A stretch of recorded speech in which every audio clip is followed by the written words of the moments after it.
Alright guys, in today's video we're going to be going over the new starter deck number 6, the Clan Unity. And quite honestly, I will say I am kind of sad that this starter deck didn't release with the purple starter deck, because that event was, well, not too good.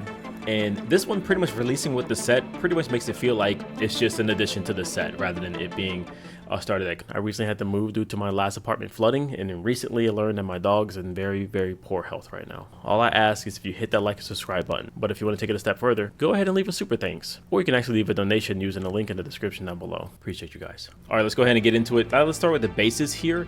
And I would say I haven't watched GQuacks, but I've watched the movie. The movie was really good. So here we have the Gundam company, and it says once per turn, when a friendly clan unit links, it gains breach 3 during this turn. Oh, that's really good. I like that. It kind of reminds me of the Gamao from Zaf, one of my favorite cards in Zaf. And quite honestly, guys, I think Zaf players should really focus on utilizing that card more so than the other type of Zaf decks you can create. There's so many Zaf cards out there, and I think we try to utilize too many of them. But anyways, just being able to just link and then pretty much have that person tap breach when you link is pretty good. I do like that. Alright, so this deck comes with 2 bases here. So here we have Clan Battle. Level 3-1 costs 0.5. And I do love how the Gundams look. They're so awesome looking. So here it says on main, rest this base. If a friendly clan link unit is in play, choose one friendly unit and it gains +2 this turn. That's pretty good. Would you include this in the Zaf deck in a way?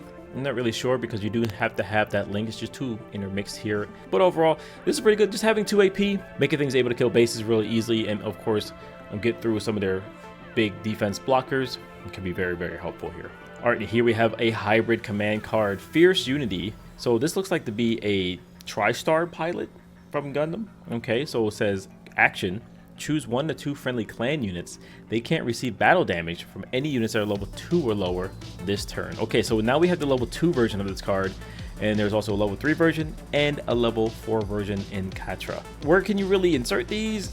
I'm not really sure. I think this is just one of those cards, like if it just happens to be good, this is what you just can use. But overall, if you were to use this guy, you're really only using it because you want as many clan pilots as possible. We're going to have to see how many we have access to. Would we play this? Generally, you'll probably play like 8 pilots plus maybe like 1 or 2 command, if they're even hybrid commands. I will say this, throughout all of season 1 of Gundam, I don't think anyone really ever used any command pilots. Only the Hulk of Endymion was like the only hybrid command card that I can think of that was really actually being played. Will this guy see play? Not really sure. Linking is a very important thing, so we have to see how many pilots we actually have. So here we have a command card. This is pretty cool looking art here. Pretty much grabbing her hard drive and running out with that. So Schoolgirl and Smuggler. So on main step, look at the top 3 cards of your deck. You may reveal 1 clan unit card or pilot. Oh, that's pretty good. From among them and add it to your hand. Return the remaining. Oh, this is pretty good. Level 1, cost 1. Man, the one from the Operation Meteor boys that have to wait till turn 5 in order to use theirs, they are very upset right now, because this one just works top 3 turn 1 immediately. So you can, this is a really good opener, can set yourself up and you get it to your hand as well. You're not just like put it to the top. This is a pretty good dig card. This is kind of like a tried and true Bandai thing. They don't ever like allow you to search your deck for anything. So this is a fantastic card. You're playing clan, I think this card just goes in there. Maybe as a 2 of, it could, right now the game is more unit heavy than anything, and the command slots are usually never more than like 4, maybe 6 if you want to stretch it out, 8 if you're daring. I don't think this is too bad, because this is a trade-off, right? You just play this card and you just draw another card. You know, you're pretty much gonna always get a card if you play the right deck, right? So, and it gets a pilot. This card's pretty good. The Ruthless Tactics. All right, so we have another of the TriStar guys. Look at it. There's some pretty cool looking art here. So it says Ruthless Tactics Gaia. So main action step, choose 1 to 2 friendly clan units. They both get +2 AP this turn. That's pretty unique, just being able to target 2 guys to get +2. I'm not too mad at that. This can be actually kind of good. You can even have like low bodies be able to crack a larger base if you need to, just off of this 1 card.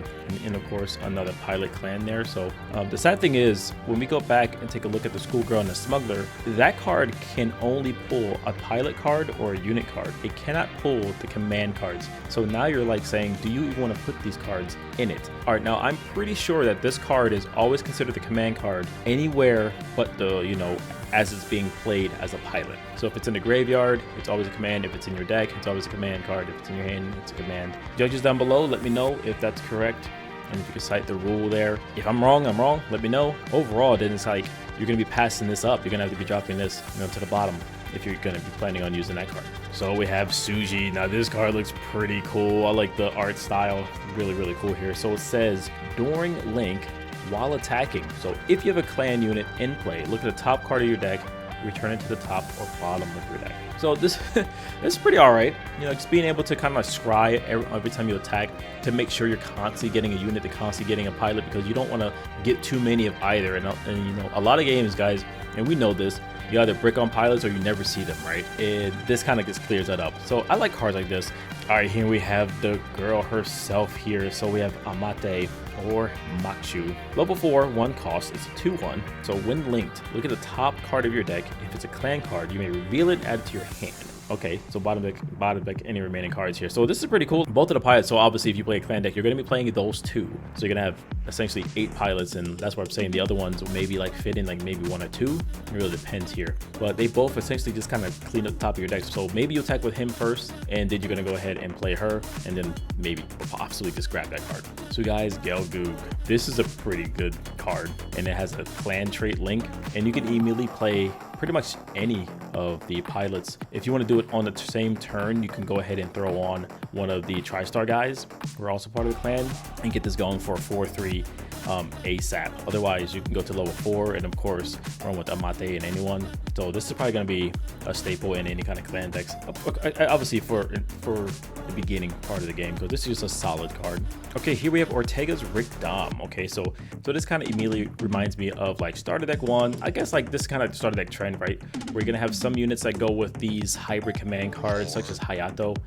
He only went on the gun tanks and things like that. So it makes you kind of want to play those if you find this card to be really, really useful. Maybe you'll play Ortega at +2. We'll see here. So it says deploy, choose one of your clan units. During this turn, it may choose an active enemy unit with 3 or less AP as its attack target.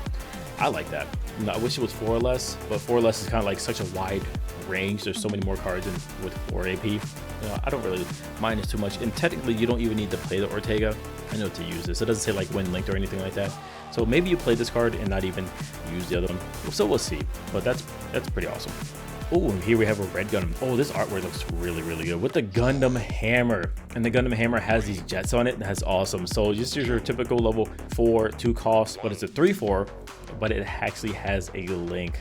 So this is all right, but if you're planning to use Suji Ito in your deck anyways, why not include this card? And sometimes I know 4 attack is always favorable, especially when you're playing into white, but having 4 in the defense sometimes can be really annoying for most decks, because this card becomes more so of a 2-for-1 on a lot of the mid game, especially when you put the correct pilot on here. And so Suji Ito is a 1/2 pilot, so this is going to be technically a 4/6 going in. It'll be a 4/6. It kind of reminds me of Aegis MA form going in with Arthron. I kind of enjoy that, even though you're not going to be able to essentially reach there, but yeah, at least with this particular play, you'll be able to scry one. Speaking of reach from a red Gundam, here we have, well, the red Gundam at 4/3 with the same Suji Ito. So instead, he'll be a 5/5 going in with Breach 1.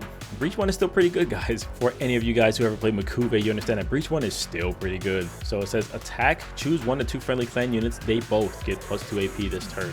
That's so awesome. Everything is getting so strong with, man, didn't I just read the Titans card and everything just gives +1 on Titans? But clan is like, yo, stick to clan instead. Get +2 everywhere.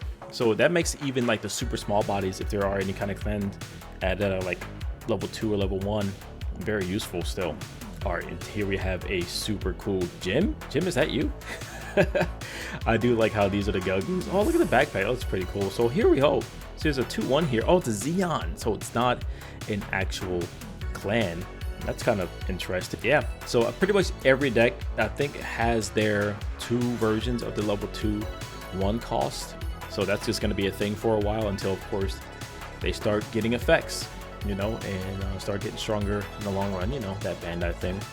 Okay, cool. We have Gaia here. So as a 2/2, it's one of your 2/2/2/2s, but it actually have an effect. Okay, so it says activate main support. Wow. So this guy is just infinitely better than something like Lobo. Okay, those cards that, you know, from the set 1 that I call them like the 4-2s. They're just 2s and everywhere, all the stats here. And it has a link, but this one actually has an alright effect. Just being able to drop this turn 2 and just automatically being able to support is pretty alright. So I'm not really too mad about that. But overall, would I use this in the deck over the other one in Gaia? Like, I think Gaia was an alright card, but I think the green Dom was way better. Alright, this is so cool. Okay, so the B fin is open here. So G-Quax Omega Saikamu. And it says deploy if another friendly clan unit is in play.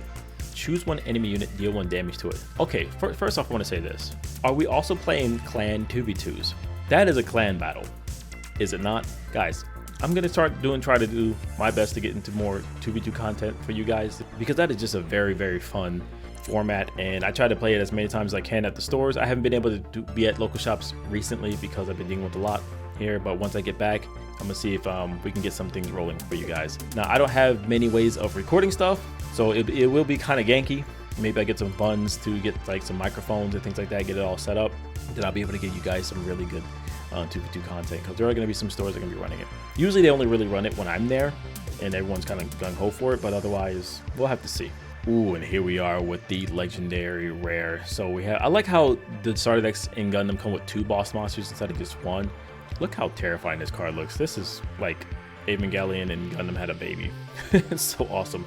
So it says Wind Link. If another friendly clan unit is in play, which there most likely will be, this gains first strike during this turn. Ooh, so they're definitely gonna have to worry about when you're at level 4, they're gonna clear your stuff before you hit level 5. Otherwise, Amate's coming down and just jabbing something out. Bow. Super awesome. So Amate is gonna be a 2-1 pilot. So being able to go to a, 6 attack, first strike, just knocking out anything is pretty good. I like this. This card looks so awesome.